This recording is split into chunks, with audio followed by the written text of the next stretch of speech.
बिहार चुनाव नजदीक आने के साथ ही स्पेशल इंटेंसिव रिवीजन यानी एसआईआर का मुद्दा अब तुल पकड़ता हुआ लगातार दिख रहा है। कई लोगों के नाम मतदाता सूची से बाहर होने का दावा अब किया जा रहा है। इसी बीच सुप्रीम कोर्ट ने बिहार के मतदाताओं के लिए राहत भरा ये फैसला सुनाया है। सुप्रीम कोर्ट का कहना है कि आधार कार्ड को भी 12वें दस्तावेज के रूप में शामिल किया जा सकता है। चुनाव आयोग ने एसआईआर के तहत बिहार के सभी नागरिकों से नागरिकता प्रमाण पत्र दिखाने की मांग की थी।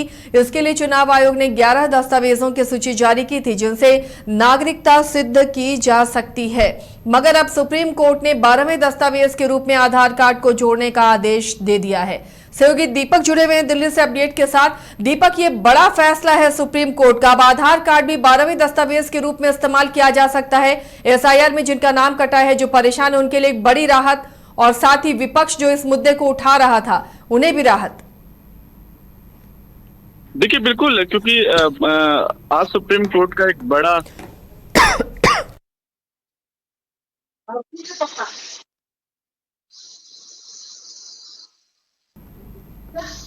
दीपक, आवाज मिल रही है आपको?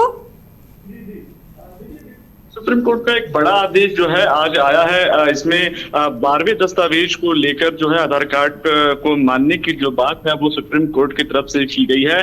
क्योंकि देखिए बिहार चुनाव अब नजदीक है और ऐसा में एसआईआर का मुद्दा लगातार तूल पकड़ रहा था, जिसमें लगातार विपक्ष ये कह रही थी कि कई लोगों के जो नाम है वो मतदाता सूची से बाहर कर दिए गए हैं। इस बीच में आधार कार्ड को लेकर एक बड़ा जो एसआईआर को लेकर जो चर्चाएं बिहार के अंदर चल रही थी, विपक्ष ने ये मुद्दा उठाया था कि आखिरकार आधार कार्ड को क्यों नागरिकता प्रमाण के रूप में नहीं लिया जा सकता है। लेकिन ऐसे में जब आज सुप्रीम कोर्ट में सुनवाई हुई, कपिल सिब्बल की ओर से तमाम दलीलें जो है वो रखी गई, लेकिन 11 दस्तावेज जो है इलेक्शन कमीशन ने जो मांगे थे कि आप 11 दस्तावेज जो है अपने मतदाता सूची के नाम को चेक करने के लिए आप पेश कर सकते हैं। लेकिन आज जो एक बड़ा आदेश जब सुप्रीम कोर्ट ने सुनाया तो सुप्रीम कोर्ट ने सबसे पहले ये बात कही कि आधार कार्ड को 12वां दस्तावेज के रूप में आप जरूर ले सकते हैं, लेकिन नागरिकता का प्रमाण नहीं माना जा सकता है।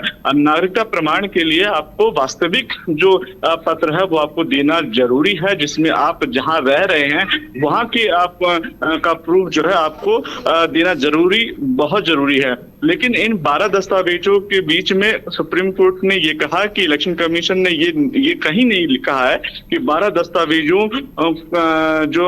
जो तमाम जो दस्तावेज है, चाहे वो आधार कार्ड की बात करें चाहे पैन कार्ड की बात करें, उन दस्तावेजों का मान्य नहीं है।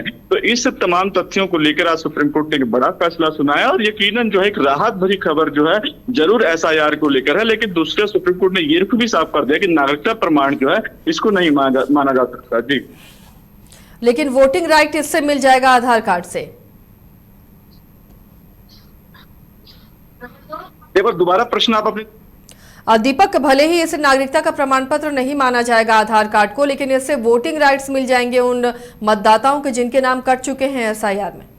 देखिए आधार कार्ड देखिए एसआईआर पर जब ये फैसला सुनाते हुए सुप्रीम कोर्ट ने कहा कि आधार कार्ड को सूची में जगह दी जा सकती है, हालांकि इसे नागरिकता का प्रमाण नहीं माना जाता। इसे चुनाव आयोग अगर चाहे तो आधार कार्ड को प्रामाणिकता और वास्तविकता की जांच कर सकता है। यानी कि साफ तौर पे ये कहा गया है कि इलेक्शन कमीशन आपके आधार कार्ड के आधार पर ये जरूर जांच कर सकता है कि आप जो हैं उस क्षेत्र से, उस जिले से आप जुड़े हुए लोग हैं कि नहीं। क्योंकि हमने देखा है कि कई ऐसे लोग हैं जो कि अपने प्रांतों को छोड़कर बाहर जो है अपनी जॉब को करने के लिए आए हैं, चाहे वो बिहार के जरूर निवासी हैं पर दिल्ली में मकान के रह रहे हैं, चाहे मुंबई में रह रहे हैं। तो ऐसे में सुप्रीम कोर्ट का कहना यह है कि अगर आपके पास वोटिंग राइट्स है तो आपको उस राज्य का होना और वहां पे वोटर सूची में होना अनिवार्य, जिसके लिए आपको आधार कार्ड एक ऐसा नियम है जिसमें आपकी जांच के लिए जो आपका बीएलओ है वो जांच कर सकता है। तो दोनों चीजें जो है वो सुप्रीम कोर्ट ने साफ कर दी हैं। जी चलिए, शुक्रिया दीपक इस तमाम जानकारी के लिए। तो सुप्रीम कोर्ट ने यह साफ कर दिया है कि भले ही आधार कार्ड नागरिकता का प्रमाण पत्र नहीं हो सकता, लेकिन उसके आधार पर चुनाव आयोग जांच पड़ताल कर सकता है जिनके नाम कटे हैं और 12वें दस्तावेज के रूप में उसे इस्तेमाल किया जा सकता है।